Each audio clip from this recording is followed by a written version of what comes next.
Assalomu alaykum, hurmatli talabalar va tinglovchilar. Ona tili o'qitish metodikasi fanimizning bugungi mavzusi jahon didaktikasida til o'qitish metodlari deb nomlanadi. Ona tili darslarining samaradorligi o'qituvchining o'qitish metodlarini mukammal bilishi, metodni to'g'ri tanlay olishi va ularning har birini o'z o'rnida qo'llay olishiga bog'liq. Xo'sh, metod so'zi qanday ma'noni anglatadi? Metod yunoncha so'z bo'lib, tadqiqot yoki bilish yo'li ma'nolarini ifodalaydi. Metod falsafiy va didaktik ma'nolarga ega. Falsafiy ma'noda metod tushunchasi tabiat va jamiyat hodisalarini kuzatish hamda voqelikka ilmiy nuqtai nazardan yondashish demakdir. Didaktik ma'noda bu tushuncha o'quvchilarni bilim, malaka va ko'nikmalar bilan qurollantirish yo'llarini ifodalaydi. Ayrim fanlarni o'qitish bilan aloqador masalalarni xususiy metodika o'rganadi. Shuning uchun ta'lim metodlari olimlarni ham, metodistlarni ham bab-baravar qiziqtiradi. Jahon didaktlari keyingi yillarda ta'lim metodlari va ularning tasnifiga oid anchagina salmoqli izlanishlar olib bordilar. Ular o'qitish metodlarini turlicha tasnif qilishadi.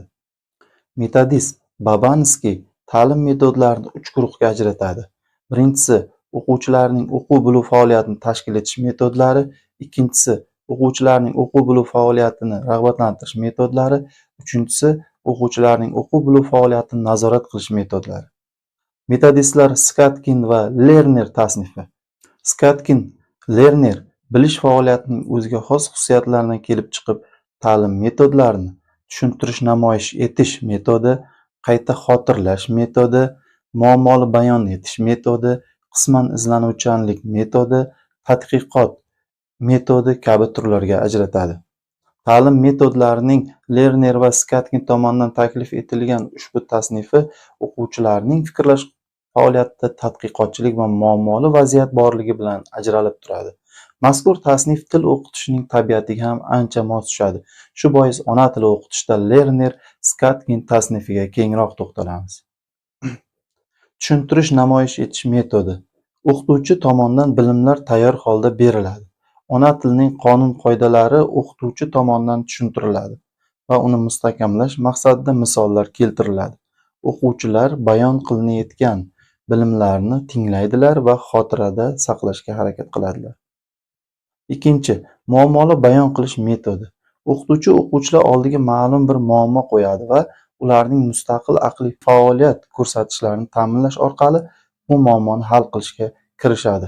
Ta'limning bu metodi o'quvchilar tomonidan o'quv materialining o'qituvchi rahbarligida mustaqil tahlil etilishi, kuzatilishi, guruhlanishi, umumlashtirilishi bilan ajralib turadi. Qayta xotiralash metodi. Bu metodning o'ziga xos xususiyati shundaki, o'quvchi o'quv topshirig'ini egallagan bilimlarga asoslangan holda yoki berilgan namunaga qarab bajaradi. O'quvchi muayyan andoza asosida harakat qiladi. Qisman izlanuvchanlik metodi. Ta'limning bu metodi shu bilan ajralib turadiki, o'qituvchi dars jarayonida ma'lum o'quv muammosini qo'yadi, ammo uni mustaqil hal qilish yo'llarini ko'rsatmaydi. Har bir o'quvchi muammoni mustaqil hal qilish uchun o'zicha izlanadi, ammo qiyinchilik tug'ilganida unga yordam ko'rsatiladi. O'quvchi bu yordamni o'qituvchining tushuntirishidan, o'quvchilarning o'zaro suhbatidan yoki darslikdan olishlari mumkin. Topshiriqni bajarish jarayonida olinadigan yordam metodini qisman ijodiy qilib qo'yadi. Oxirgisi tadqiqot, ya'ni ijodiylik metodi. Bu metod o'quvchidan to'la ijodiylikni talab etadi.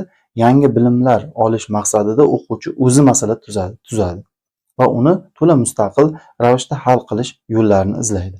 O'qituvchi tomonidan beriladigan ijodiy amaliy topshiriqlar ham hech qanday yordamsiz yoki namunaga asoslanmagan holda bajariladi. Mazkur tasnifning ustunligi shundaki, o'quvchilarning bilish faoliyatini bosqichma-bosqich faollashtirish nazarda tutilgan hamda unda o'quvchilarning qobiliyatlarini rivojlantirishga va o'quv faoliyati tarkibida tadqiqotchilik unsurlari bo'lishi zarurligi e'tibor berilgan. Yuqorida berilgan tasniflar ta'limning umumiy qonuniyatlaridan kelib chiqib, barcha fanlarni o'qitishga bevosita aloqador metodlar sanaladi. Xususiy metodlar, shu jumladan o'zbek tilini o'qitish metodikasi ham o'qitishning barcha masalalari qatori ta'lim metodlarini tanlashda umumdidaktik sistemaga asoslansa-da, ammo uning o'ziga xos xususiyatlaridan kelib chiqadigan metodlari ham mavjud. Bugungi darsimizdagi fikrlarimiz mana shulardan iborat. E'tiboringiz uchun rahmat.